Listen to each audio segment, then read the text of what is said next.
Namaskar and welcome back to the channel. So we are back to read this book called Biochemical Aspects of Neurological Disorders. It was first published in 1959 and contains lectures given in 1957 and 58 at the Institute of Neurology, National Hospital, Queen Square. We will be beginning with a new chapter today from this book, and this chapter is called The Biochemistry of Coma and has been authored by Mr. N.F. McLagan. So let's continue. तो since ये book 1959 में first publish हुई थी, information तभी तक की है 50s 40s के एरा की और उससे पहले की एरा की।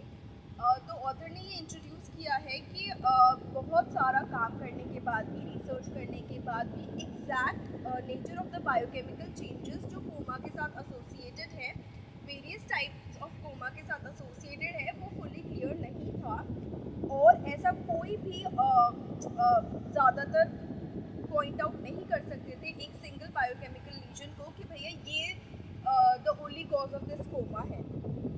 और इसी वजह से वेरियस टाइप्स ऑफ कंडीशन को हमने उस वक्त जो कोमा को राइज दे रही थी या कोमा का कॉज बन रही थी, उनको क्लासिफाई किया था बायोकेमिकल बेसिस पे और एक स्कीम के तहत क्लासिफाई किया था जिसकी टेबल ऑथर ने यहाँ पे दे रखी है।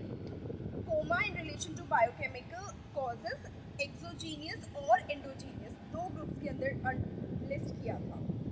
एक्सोजीनियस कॉजेज में उन्होंने इंक्लूड किए थे drugs, temperature change, anoxia, ECT. वहीं एंडोजीनियस कॉजेज में उन्होंने लिस्ट किया था specific chemical intoxications, diabetic coma, uraemia, hypoglycaemia, hepatic coma and then secondary to general disease जिसमें cerebral damage, anoxia, toxaemias, post epileptic coma, ऐसे करके उन्होंने लिस्ट किए थे।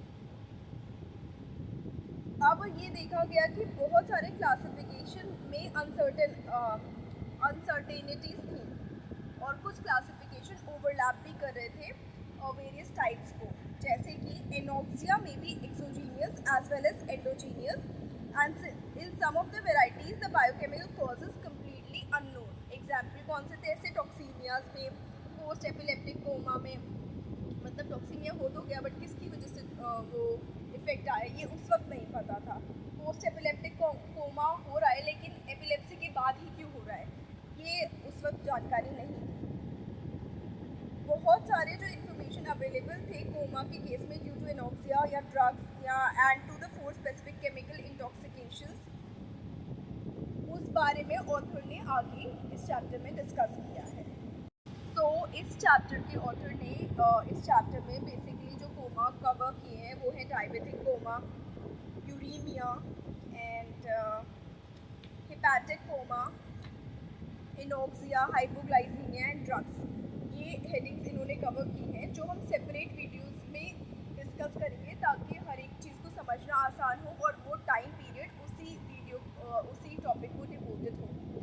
So thank you for staying on this channel and please stay connected to know more information regarding this chapter and further chapters, and please like the video, share the video and subscribe to the channel. Thank you. Bye bye. Take care.